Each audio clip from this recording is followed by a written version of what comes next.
6. Judge the market by its own action. Wyckoff taught that all the information a trader truly needs to make a sound decision is contained within the market's own behavior. The endless stream of news, rumors, earnings reports, expert opinions, and economic forecasts that captivates the public is, to the professional, little more than noise. He understood that these elements are often misleading, frequently late, and sometimes deliberately manipulative. The true story of a stock's future is told not in the headlines, but on the ticker tape.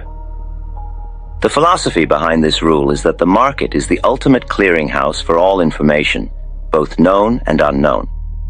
The price and volume of a stock represent the final distilled judgment of every force acting upon it. The hopes, fears, and analyses of thousands of traders, and most importantly, the well-informed campaigns of the composite man. The large operators, with their vast resources and deep connections, are always the first to know of any significant change in a company's fundamentals. They do not wait for the news to be published. They act upon their knowledge long before it becomes public. Their actions, their buying, and their selling are what create the price and volume patterns that the Wyckoff analyst learns to read. Therefore, to study the action of the market is to study the actions of the smart money. The tape, he argued, tells the truth, even when the news does not. The practical steps for applying this rule form the basis of the entire Wyckoff method of technical analysis. First, the trader must learn to read the price action. This means understanding the significance of price swings, the meaning of a stock's ability or inability to rally or react, and the classic structural patterns of accumulation and distribution. He must learn to define the trend by observing the sequence of higher highs and higher lows in an uptrend, and lower lows and lower highs in a downtrend. Second, and even more critically, he must learn to read the volume. Volume is the force, the effort that drives the price. By studying the volume in relation to the price movement, the analyst can determine the character of the action. Is a rally supported by strong expanding volume, confirming its legitimacy? Or is it occurring on light, diminishing volume, signaling a lack of demand? Is a decline happening on heavy, aggressive volume, indicating a flood of supply? Or is it a quiet drift on low volume, suggesting a simple lack of buying interest? This interplay between price and volume is the language of the market.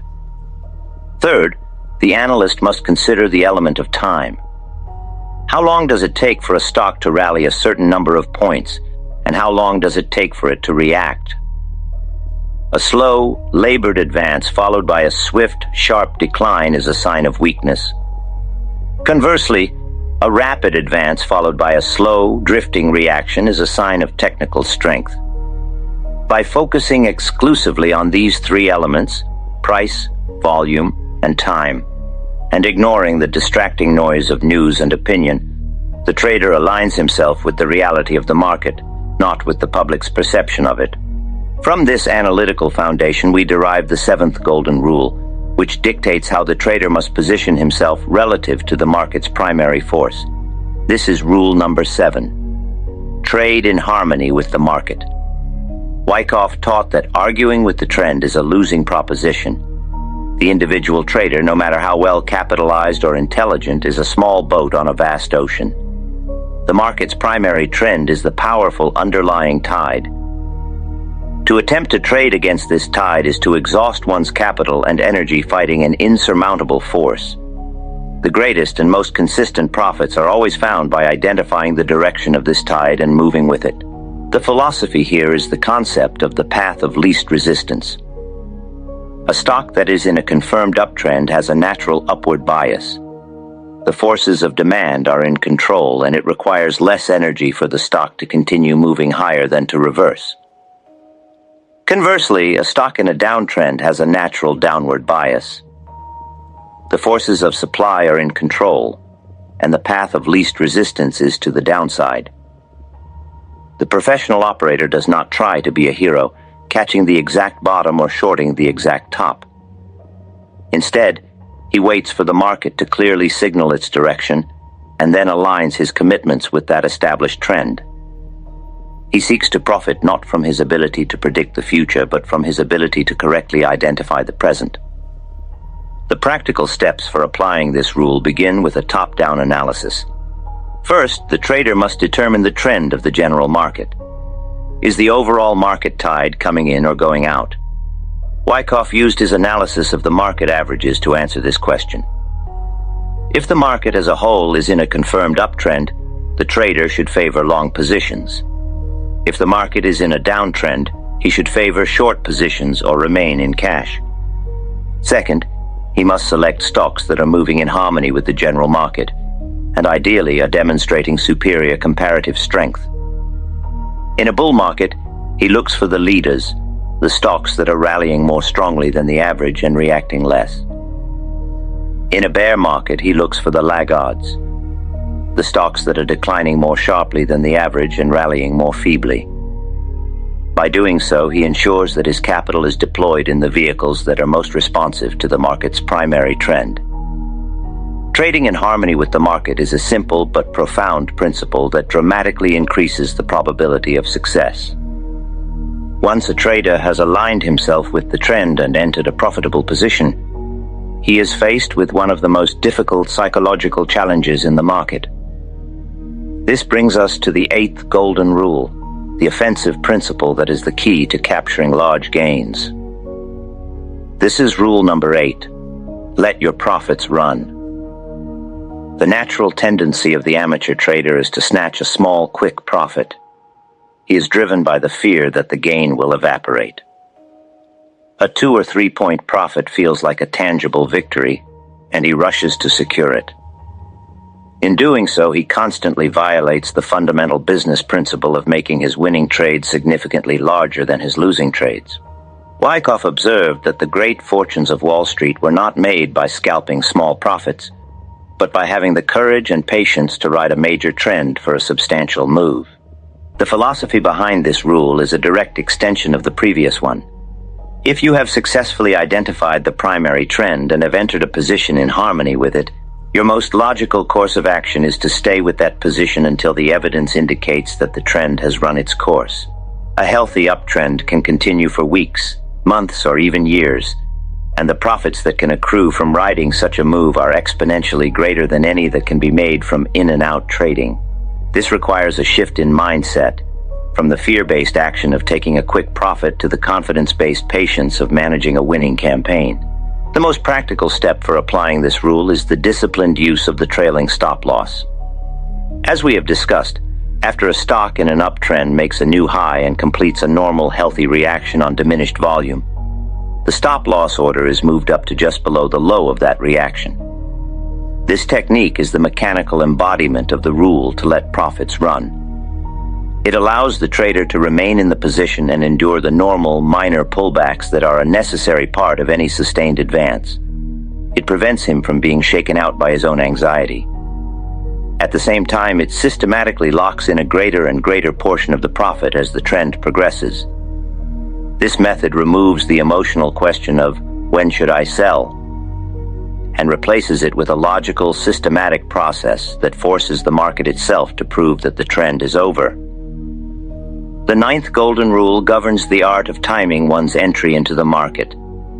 It is a principle built upon the virtue of patience, a quality that is essential for professional success but almost entirely absent in the amateur. This is rule number 9. Wait for confirmation. Wyckoff taught that it is not enough to simply have a correct analysis of a stock's potential. The trader must wait for the market itself to confirm his judgment before committing his capital. The desire to act on a conclusion prematurely to get in before the real move begins is a costly impulse. The philosophy here is that the market is the ultimate arbiter. A trader may believe, based on his analysis of an accumulation range, that a stock is preparing for a major advance. But this is merely a thesis. It is not a fact until the market confirms it. The professional operator does not act on his opinion alone. He waits for the evidence to validate his opinion. This patience protects him from a multitude of errors. It prevents him from buying too early in an accumulation range, only to be shaken out by a final spring. It prevents him from buying into a false breakout or upthrust. It keeps his capital safe until the moment of maximum opportunity and minimum risk is at hand. The practical steps for applying this rule involve identifying the specific technical events that constitute confirmation. In the Wyckoff method, the most powerful confirmation that an accumulation phase is complete is the jump across the creek, followed by a successful backup to the edge of the creek. This sequence of events is the market's clear signal that the preparation is over and the markup has begun. The patient trader waits for this confirmation. He may miss the first few points of the move, but he enters the trade with a much higher degree of certainty and at a point where a clear, logical stop can be placed. He sacrifices the satisfaction of buying at the absolute bottom for the professional assurance of buying at the correct time. This leads us to the final and perhaps most masterly of all the golden rules. It is a principle that requires the utmost in self-control and discipline, and it is the ultimate sign of a professional operator. This is rule number 10. Know when to be neutral. The amateur feels a constant urge to be in the market. He believes that if his money is not invested, it is not working. He equates action with progress. The professional, however, understands that a neutral position, being entirely in cash, is a powerful and often highly strategic position. The philosophy behind this rule is that high-probability trading opportunities are rare. The market spends a great deal of its time in periods of unclear, choppy, and unpredictable action. During these times, the odds do not favor either the bull or the bear. To trade in such an environment is to gamble. The professional knows that his capital is too precious to be risked on low-probability setups. He understands that his primary job is not to trade, but to wait patiently for those moments when the market's message is clear and unambiguous. The practical step is to cultivate the discipline of inaction. When the trader's analysis of the market averages is unclear, when no individual stocks are presenting clear signs of accumulation or distribution, or when his own judgment is clouded by recent losses or emotional stress, the correct course of action is to do nothing. By moving to the sidelines and holding his capital in cash, he achieves several crucial objectives. He preserves his capital, protecting it from the erosion of indecisive whipsawing markets. He clears his mind from the constant noise of the ticker, allowing him to regain his objectivity. And he positions himself to act with maximum force and clarity when the next true opportunity finally presents itself.